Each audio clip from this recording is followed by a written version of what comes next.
Hello, my brave girls. First of all, congratulations for being a mother now. So, delivery हो गई है और अब आप एक मदर हैं. Very nice.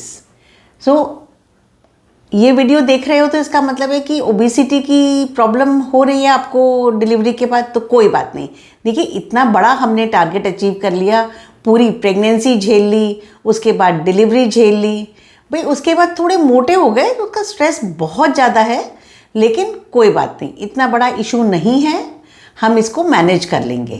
तो चलिए आज हम बात करते हैं ओबेसिटी की, मोटापे की आफ्टर डिलीवरी. तो देखिए, सबसे पहले तो हम ये समझें कि हम इसके बाद डिलीवरी के बाद मोटे क्यों हो जाते हैं. तो सबसे पहले तो बात करते हैं स्टार्टिंग वेट की. तो देखिए, ओबेसिटी खाली डिलीवरी के बाद नहीं है, ये हमारा आजकल का एक बहुत ही, आप समझ लीजिए कि महामारी की तरह बीमारी फैली हुई है ओबेसिटी की. तो मोस्ट ऑफ अस जब प्रेगनेंसी स्टार्ट करते हैं तो तभी हम ओबीज होते हैं. तो हम पहले से ही मोटे हैं, उसमें प्रेगनेंसी में हमने डबल खा के बहुत ज़्यादा वेट गेन कर लिया है. और अब हम आते हैं कि डिलीवरी के बाद हम क्या करते हैं जिसकी वजह से हमारा और वेट गेन हो जाता है.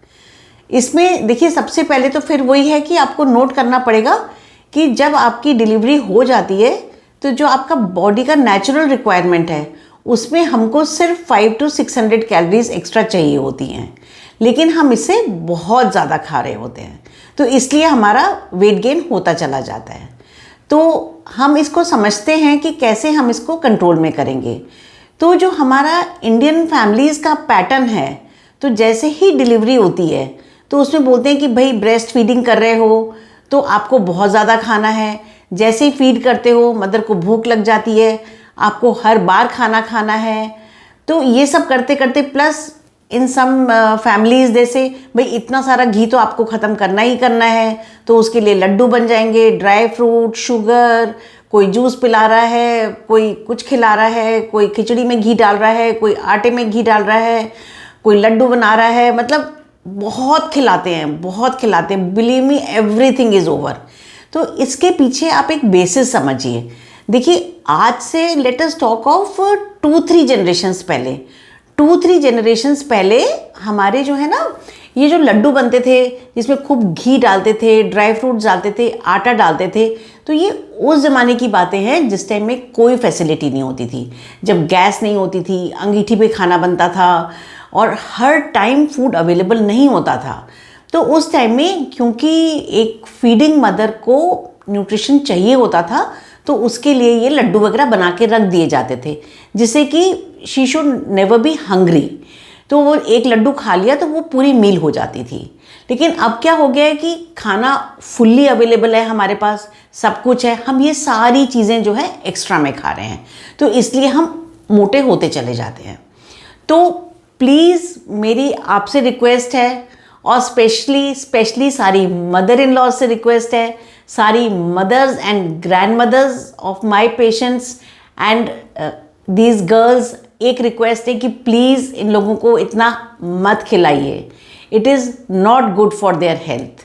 तो अगर हमको एक्स्ट्रा खाना है तो सिर्फ जैसे 2 ग्लास दूध पी लिया हमने, कुछ कर लिया, तो उतने से ही काफ़ी हो जाता है. तो हमको नेचुरल डाइट खानी है. तो ये सबसे इम्पॉर्टेंट है कि हम सारे दिन ना खाते रहें और एक्स्ट्रा में ये सब लड्डू, घी और इन सब चीज़ों के लिए हाई कैलोरी फूड एक्स्ट्रा ना खाएं. अब हम बात करते हैं कि हमको कितनी बार खाना खाना चाहिए. तो देखिए, हम ना इतनी मीठी चीज़ें बार दिन में, हर जैसे सपोज़ कीजिए बेबी ने आपके 8-9 बार फीड किया, तो हर पेशेंट हर फीड के बाद खाना खाना शुरू कर देती है. उसमें यूजुअली वो high sugar things, high carbohydrate के फूड्स लेती हैं. जब ये लेते हैं तो हमारी इंसुलिन स्पाइक होती है. मतलब ये हार्मोनल इशू है कि इंसुलिन स्पाइक होती है तो वेट गेन होता है.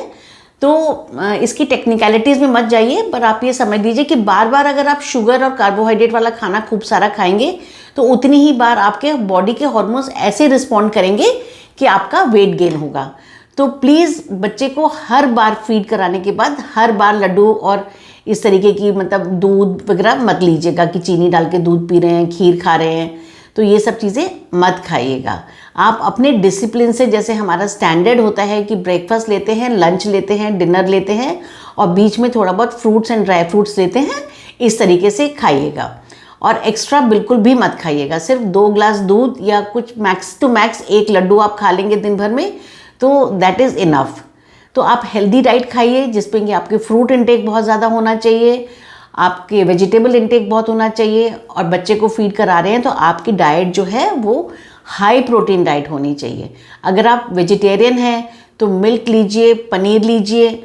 मिल्क भी आप, मतलब ऐसा नहीं है कि भाई आप 4 बार पी रहे हैं, 6 बार पी रहे हैं, ऐसी 2 glass of milk are enough for you. और पनीर ले सकते हैं आप। बाकी मिल्क प्रोडक्ट जैसे कि छाछ हो गई, दही हो गई, ये सब ले सकते हैं। ये बहुत बड़ा मिथ है कि भाई हमको ठंडी चीज़ें नहीं लेनी चाहिए, जूस नहीं पीना चाहिए, दही नहीं खाना चाहिए, इससे बच्चे को ठंड लग जाती है। ये सब बिल्कुल गलत है। तो प्लीज़ आप ये सब चीज़ें आराम से ले सकते हैं। अगर आप एग्स वगैरह खाते हैं, नॉन वेजिटेरियन खाते हैं, तो प्लीज़ आप लोग एग्स लीजिए, चिकन लीजिए, फ़िश लीजिए। ये सब चीज़ें पोस्ट डिलीवरी हेल्दी होती हैं और इसमें आपका वेट भी ज़्यादा गेन नहीं होता है।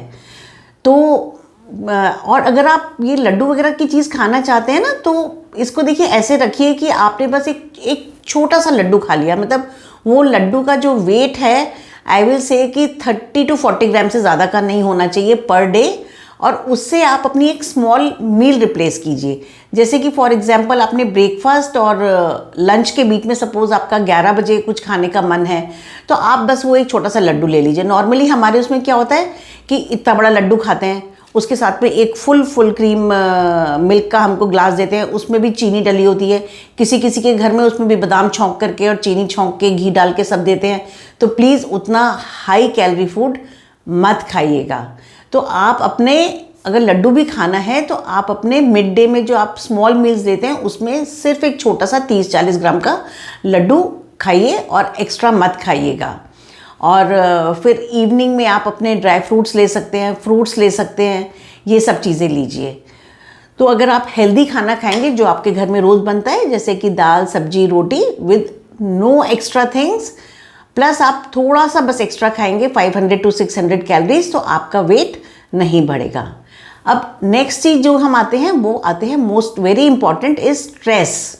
तो देखिए जब हमारी डिलीवरी होती है उसके बाद सडनली, मतलब पहले हम सोचते हैं कि भाई प्रेगनेंसी जो है ना ये बड़ा स्ट्रेस का चीज़ है, जब डिलीवरी हो जाएगी तो सब बिल्कुल ठीक हो जाएगा।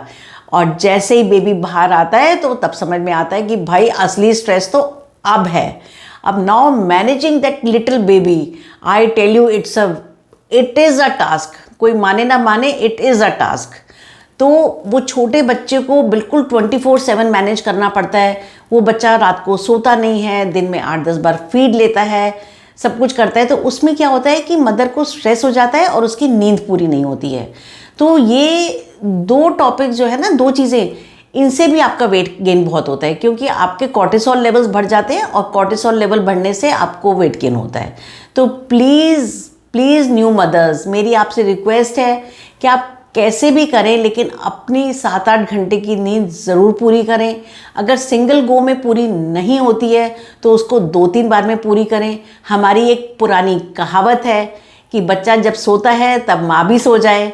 तो please try to follow that. अगर आपकी नींद पूरी नहीं होती है, जिनके पास हेल्प अवेलेबल नहीं है घर में बेबी को देखने के लिए, वो लोग स्पेशली ख्याल करें कि जब बच्चा सोता है उस टाइम में आप ये ना सोचें कि भाई मैं जल्दी से उठ के घर के सारे काम ख़त्म कर लूँ।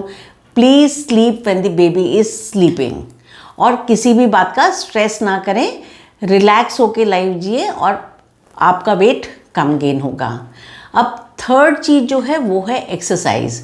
देखिए नॉर्मल डिलीवरी हो चाहे सिजेरियन हो, मतलब एक जो हमारा वो फॉर्मूला है ना कि भाई 40 डेज तक हमको बिल्कुल रेस्ट करना है, उठना। तो आई एम नॉट सेइंग कि सब लोग ऐसा करते हैं, बट एक ऑप्टिमाइजेशन होना चाहिए आपके बॉडी में। मतलब आपको ना तो बिस्तर पकड़ना है, ना बिल्कुल कूदाफादी करनी है फर्स्ट 40 डेज़ के लिए। तो अगर आप बिल्कुल टोटल बेड रेस्ट करेंगे तो देखिए उसमें और खाते रहेंगे तो भी आपका वेट गेन बहुत होगा। तो धीरे धीरे आपका बॉडी जितना आपका साथ देता है, आप अपने एनर्जी लेवल्स के हिसाब से देखिए, आप अपने बॉडी से खुद समझिए कि आप कितना एक्टिव हो सकते हैं। तो तो उतना आप एक्टिव रहिए। सबसे पहले मैं बोलूँगी कि आप अपने घर में ही एक्टिव होइए। आप घर में अपना चलना फिरना शुरू कीजिए। छोटा छोटा अपना घर का अपना पर्सनल काम होते हैं, बिल्कुल छोटे छोटे जैसे होते हैं, वो सब आप करिए। धीरे धीरे आपकी एनर्जीज आती है, बेबी के काम सब खुद करिए और धीरे धीरे आप घर में एक्टिव हो जाइए। जैसे जैसे आपके 40 डेज निकलते हैं तो आप उसके बाद थोड़ा सा वॉकिंग वगैरह स्टार्ट कर सकते हैं। इसके बाद आपका डिपेंड करता है कि प्री प्रेगनेंसी लेवल आपका एक्सरसाइज का क्या था। That is very important. जो मैंने ऑब्जर्व किया है कि जैसे ही डिलीवरी को 2-3 महीने होते हैं, सडनली 10-20 kg वेट गेन हो गया, सब ड्रेसेस मतलब आपकी फंस जाती हैं, आपका सांस फूलने लगता है और हम आ जाते हैं पैनिक में कि अब क्या करें भाई, अब हम जिम ज्वाइन कर लेते हैं, अब ये कर लेते हैं, और उसमें फिर हम अपने आप को, आधे लोग अपने आप को ब्रेक कर देते हैं। तो वो प्लीज़ अपने आप को ब्रेक मत कीजिए। सेंसिबली सोचिए कि डिलीवरी से पहले आपका एक्सरसाइज लेवल क्या था, उसी के हिसाब से आप अब कर सकते हैं। तो देखिए, अगर आप बिल्कुल सेडेंट्री थे, आपने उससे पहले कभी एक्सरसाइज नहीं करी है, कभी आपने योगा तक नहीं किया है और आप सीधा जिम जाएंगे, तो देखिए फिर आपको इंजरीज तो होंगी होंगी। तो हमारे को पोस्ट डिलीवरी जो वेट लॉस होता है उसमें 80% रोल जो होता है वो डाइट का होता है। तो आप अपने डाइट पे ख्याल कीजिए और सिर्फ 20% रोल जो होता है वो एक्सरसाइज का होता है। एक्सरसाइज में हमको बहुत सिंपल एक्सरसाइजेज लाइक वॉकिंग हो गई, थोड़ा बहुत मतलब आप जो भी आप करना चाहते हैं इस तरीके से लाइट वॉकिंग वगैरह ये कीजिए। और अगर आप पहले बहुत हैवी एक्सरसाइजर थे डिलीवरी मतलब प्रेगनेंसी से पहले, तो फिर आप सोच सकते हैं कि भाई आप मतलब उस तरीके से थोड़ा सा हायर साइड ऑफ एक्सरसाइजेज में जा सकते हैं, but please do it under guidance.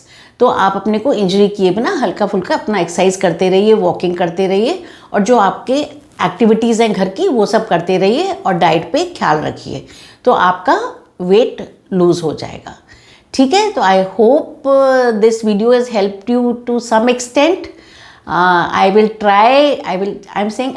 Try कि by 2024 I start making specific videos for weight loss for my pretty little postpartum girls so that they come back in their college dresses again.